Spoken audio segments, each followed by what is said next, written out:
What's up, Home Slice? Lucas here. In this video, you will learn 5 easy hacks so that you can learn how to handstand in your own home, fast and easy. Pay attention, by the end of this video, you'll be able to handstand. First things first, notice your hands do not have heels. This is why it's so easy to fall back down when you try to push yourself up into a handstand. So to learn around this, the wall walk. Put your feet on the wall, walk up towards the wall until you're about a half a foot away from the wall. Then you use your feet and you try to push away from the wall, holding yourself in a handstand. As you fall back towards the wall will catch you, so you won't fall. This will allow us to stay up in the handstand position longer, building up our strength and our balance for doing handstands. If you do fall forward, break and go to the side. This next one is super creative and savvy. The boot loop. Wrap a resistance band around something sturdy in the ceiling, put your foot through it, then turn away from it, and then kick yourself up into a handstand. Believe it or not, this actually helps a ton. It allows you to stay up in a handstand easily if you need to use the resistance band, but I suggest trying to use it less and less. Your body will adapt and you will learn how to balance, and you'll be holding a handstand in no time. Oh, this actually works really good. The only hard part is getting down. Now, what about preventing us from falling forward while practicing the handstand? Well, there's a very simple, straightforward exercise, the wall stall. Place your hands about a half a foot away from the wall, kick up into a handstand, and allow your legs to touch the wall in the back. Then, what you want to do is push lightly away from the wall and use your fingers, like your feet, to hold you steady.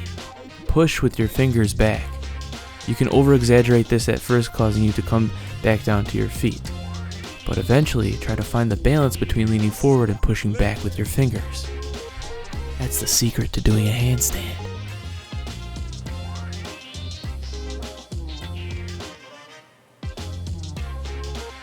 Alright, while we're here, we might as well. If you have the flexibility and the specific wall spacing, the 2-wall stall. Preventing yourself from falling either forward or backwards, using your toes to clamp yourself between 2 walls. When you're ready, squeeze them back up, try to hold the handstand. If you're falling, boom, handstand.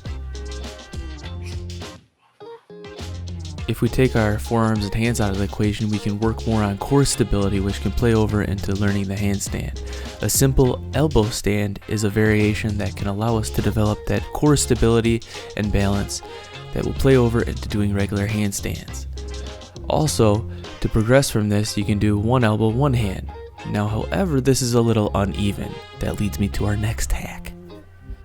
Using a stair, you can place your forearm up on it, which will give you the proper clearance so that when you're doing your modified elbow stand, it feels more natural. You can work on each side at a time, develop the core stability, and eventually, boom, handstand. By using our forearm, it allows us to be more stable, which allows us to practice upside down longer. Another move we can use to develop core stability for the handstand is the simple headstand. Now, very important, don't let your legs fall over your back. Keep them out front and use your arms and head to help keep balance. This will help us stay upside down and develop that core stability for the handstand. And that leads me to my next hack, hair on the stair. Now be careful, you can put something soft down, but the idea here is we are extending our arms more so that it feels more like a handstand, but we're still using our head to help balance. This works as a bridge between the headstand and a handstand. Oh hey, don't forget the trusty mattress. Oh dear. Now you can do the exact same thing you just did on the stairs on the mattress. Try not to bounce because you might hurt your neck. And if you fall forward, it'll be a soft landing on the mattress.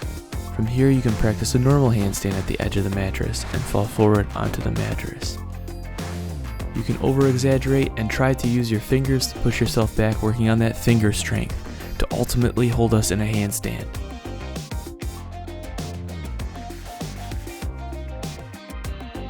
Alright everybody, time for some advanced hacking techniques.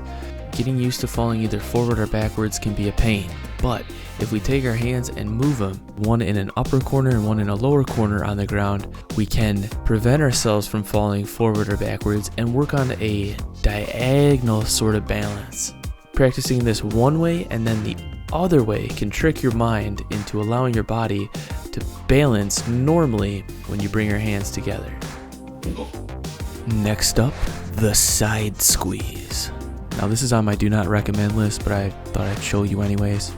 2 chairs about shoulder width. You want to place your arms down, using the chairs to squeeze your arms together, providing you more stability in the arms as you push up. Now you can see how this could go wrong. If you tried to fall sideways, you'd fall all awkwardly on the chair, and it basically just forces you to fall either over backwards or over to your feet. So yeah, this is just for art projects. Alright, this next bonus here I call the slot.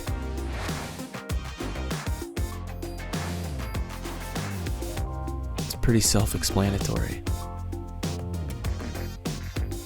Honestly, I don't recommend this one either.